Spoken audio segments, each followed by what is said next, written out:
ದೇವರ ಅತಿ ಪರಿಶುದ್ಧ ನಾಮಕ್ಕೆ ಸ್ತೋತ್ರವಾಗಲಿ.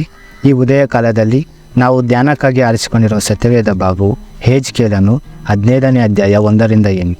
ಇಲ್ಲಿ ನೋಡುವುದೇನೆಂದರೆ, ಇಲ್ಲಿ ದ್ರಾಕ್ಷಿಯ ಬಳ್ಳಿಯ ಕೊಂಬಿನ ಬಗ್ಗೆ ಆಗಿದೆ. ಈ ದ್ರಾಕ್ಷಿಯ ಬಳ್ಳಿಯ ಕೊಂಬು ಯಾರೆಂದರೆ, ಈ ವಚನಗಳ ಕೊನೆಯಲ್ಲಿ ನಾವು ನೋಡುವುದಾದರೆ ಈ ದ್ರಾಕ್ಷಿಯ ಬಳ್ಳಿಯ ಕೊಡ್ಡಿಯನ್ನು ನಾವು ಯಾರೆಂದು ಅರ್ಥ ಮಾಡಿಕೊಳ್ಳಬಹುದು. ಈ ವಿಷಯಗಳು 6ನೇ ವಚನಗಳಲ್ಲಿ ನಾವು ನೋಡಬಹುದು.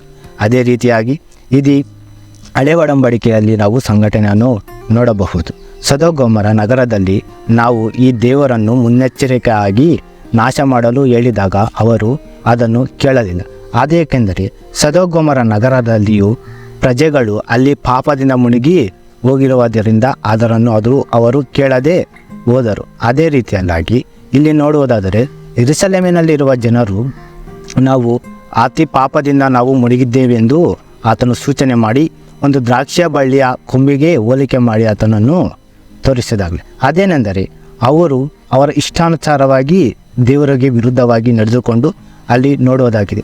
ಈ ದ್ರಾಕ್ಷಿಯ ಬಳ್ಳಿಯ ಕೊಂಬು ಎಂದರೆ ನಾವು ಯೋಚನೆ ಮಾಡುವುದಾದರೆ ಯೋಹಾನನ ಬರೆದ ಸುವಾರ್ತೆ 15ನೇ ಅಧ್ಯಾಯ 1-2ರಲ್ಲಿ ನೋಡುವುದಾದರೆ, ನಾನು ನಿಜವಾದ ದ್ರಾಕ್ಷಿಯ ಬಳ್ಳಿಯು, ನನ್ನ ತಂದೆಯು ತೋಟಗಾರನು, ನನ್ನಲ್ಲಿ ಕಾಯದೇ ಇರುವ ಎಲ್ಲ ಕೊಂಬುಗಳನ್ನು ಆತನು ತೆಗೆದು ಹಾಕುತ್ತಾನೆ ಎಂದರು.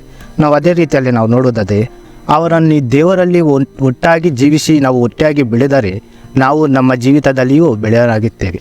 ಅದೇ ರೀತಿಯಲ್ಲಿ ಪ್ರಿಯ ಸಹೋದರರೇ, ನಾವು ನಮ್ಮ ದೇವರಲ್ಲಿ ಬೆಳೆಯೋರಾಗಿರಬೇಕು.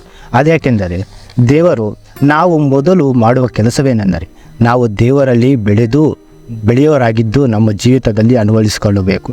ನಾವು ದೇವರಿಂದ ದೂರ ಆದರೆ ನಮ್ಮ ಜೀವಿತಗಳಲ್ಲೂ ಕೂಡ ಬೆಂಕಿಯ ಹಾಗೆ ಹಾಕಲ್ಪಟ್ಟಿರುವ ಕೊಂಬೆ ಮೂಲಕವಾಗಿ ರೀತಿಯಲ್ಲಾಗಿ ನಾವು ಜೀವಿಸಲಾಗುತ್ತದೆ. 2ನೇ ವಿಷಯದಾಗಿ ನಾವು ನೋಡುವುದಾದರೆ 8ನೇ ವಾಕ್ಯದಲ್ಲಿ ನಾವು ನನಗೆ ದ್ರೋಹ ಮಾಡಿದ್ದಾರೆ ಎಂದು ಹೇಳಿದ್ದಾರೆ.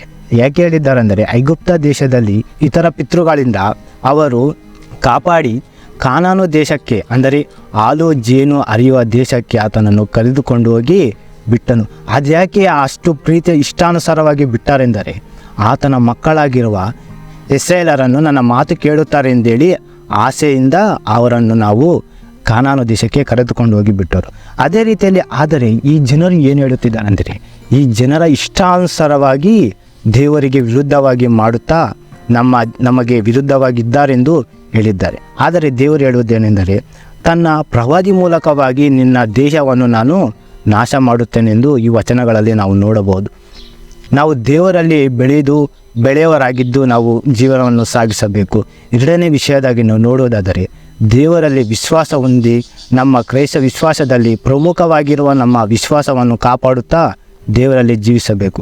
ಇಷ್ಟು ನನ್ನ ವಾಕ್ಯಗಳನ್ನು ಹೇಳುತ್ತಾ ನನ್ನ ವಾಕ್ಯಗಳನ್ನು ನಾನು ಮುಗಿಸೋನಾಗಿದ್ದೇನೆ. ದೇವರ ವಾಕ್ಯಗಳ ಮೂಲಕವಾಗಿ ಎಲ್ಲರನ್ನು ಆಶೀರ್ವದಿಸಲಿ.